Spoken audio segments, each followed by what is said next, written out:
You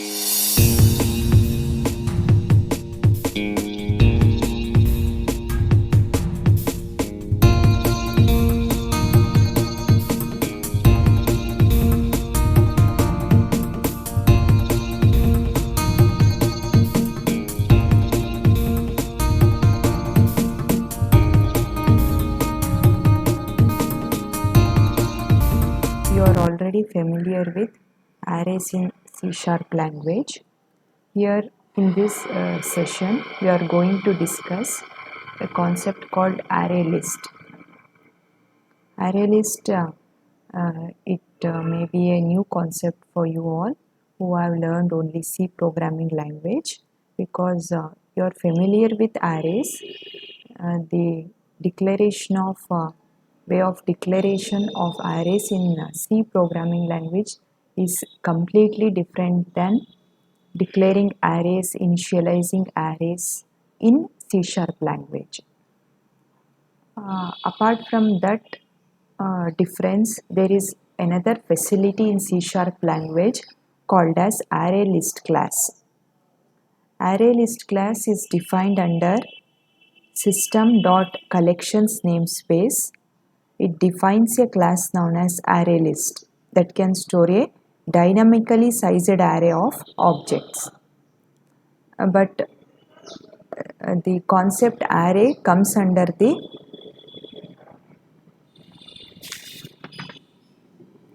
system.array class.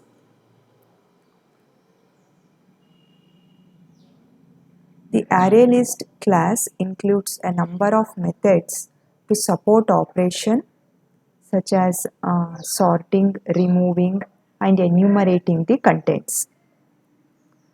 These are the methods that are available for making modifications, variations in the array list. This class includes number of methods. That's why the purpose of using array list is we can add a new object to a class. Even if you have declared the size of array as like 30 bytes of memory storage, and if you specify the capacity to store and make utilization of only 10 bytes of memory location, it will do that.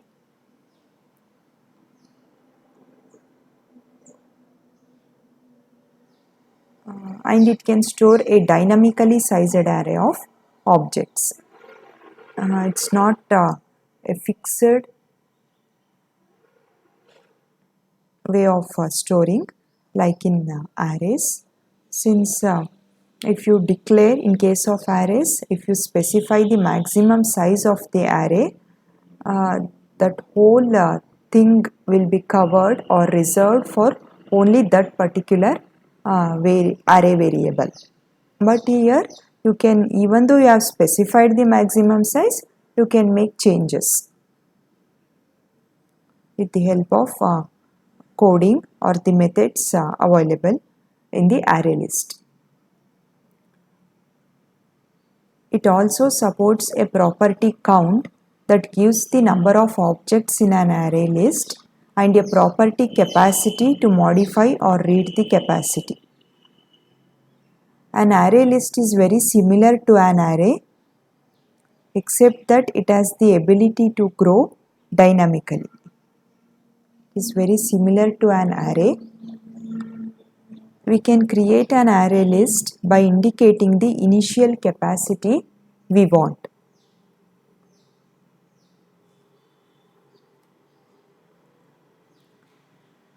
It comes under collection class that can be used for any types or objects.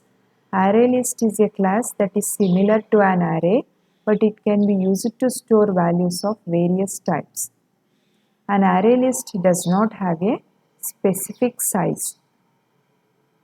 Any number of elements can be stored in an array.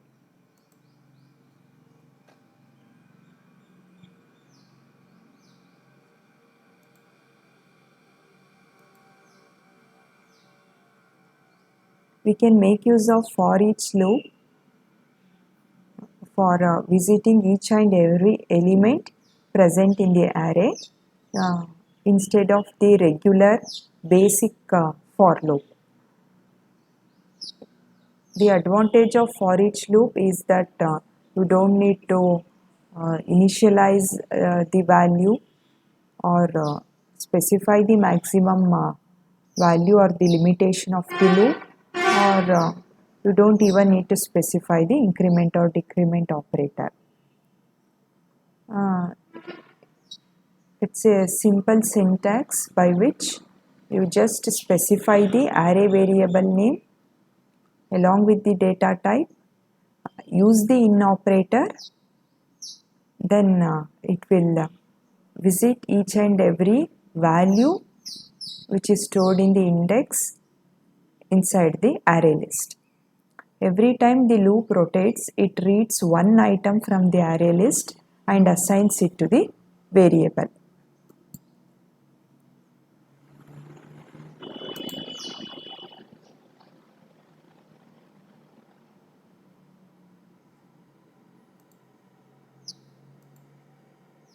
These are some of the array list methods that are available in C#. You can add an object to the end of the array list, add the elements of an collection to the end of the array list, contains method determines whether an element is in the array list.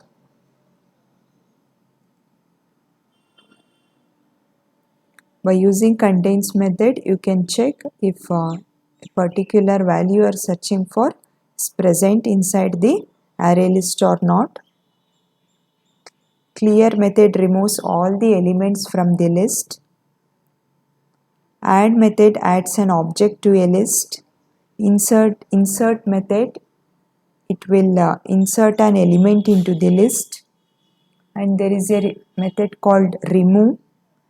It removes the first occurrence of an element. Remove at method, it removes an element at a specified location. Remove range method removes a range of elements. Sort method will sort the elements. Count method will gets the number of elements currently in the list. These are the methods available in C#. There is a method called reverse also to reverse the numbers. You can make use of these methods by using a dot operator and a newly created object.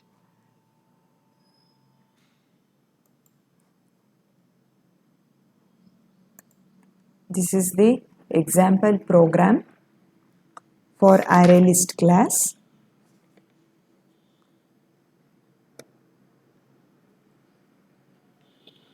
You need to use system.collection class.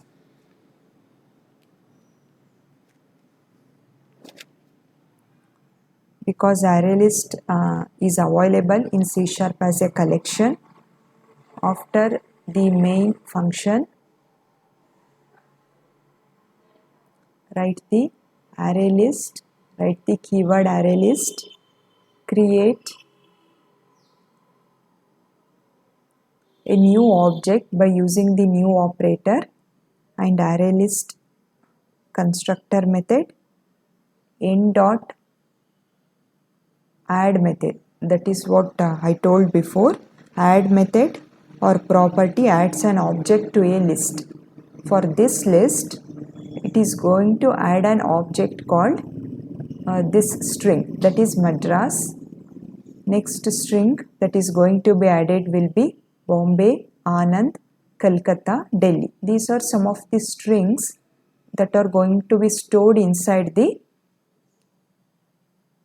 array list.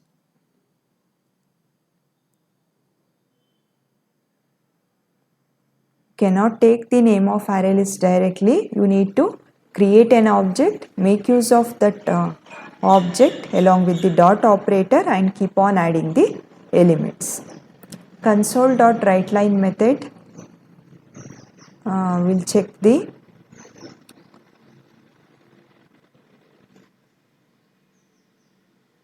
capacity. It will print the capacity of the object you have created for array list. Capacity method gets the number of elements in the list. Next, another method called count.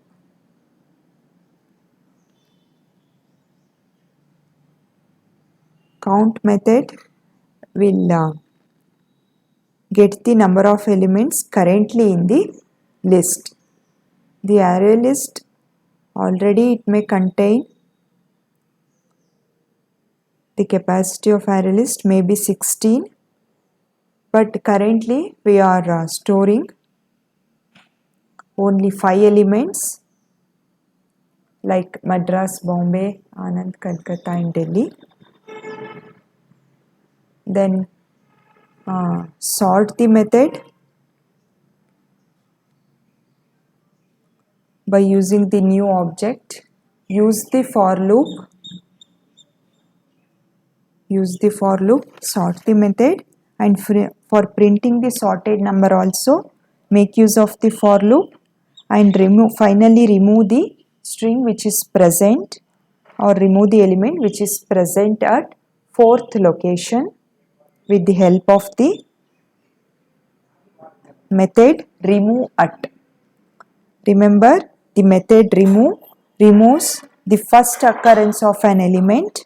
Here we are going to remove an element which is at 4th location. 4th location means, as you have learnt in the class of array,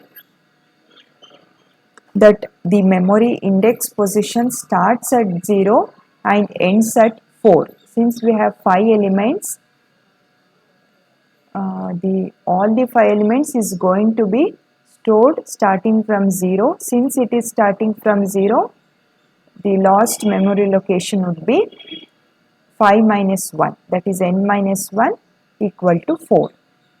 So this is how we can make changes in already existing array list by making use of these methods.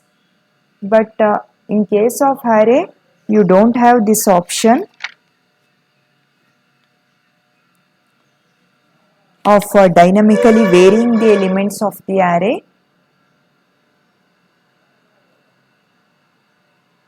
You need to just work with the fixed values which are present in the array. You cannot make any modifications there.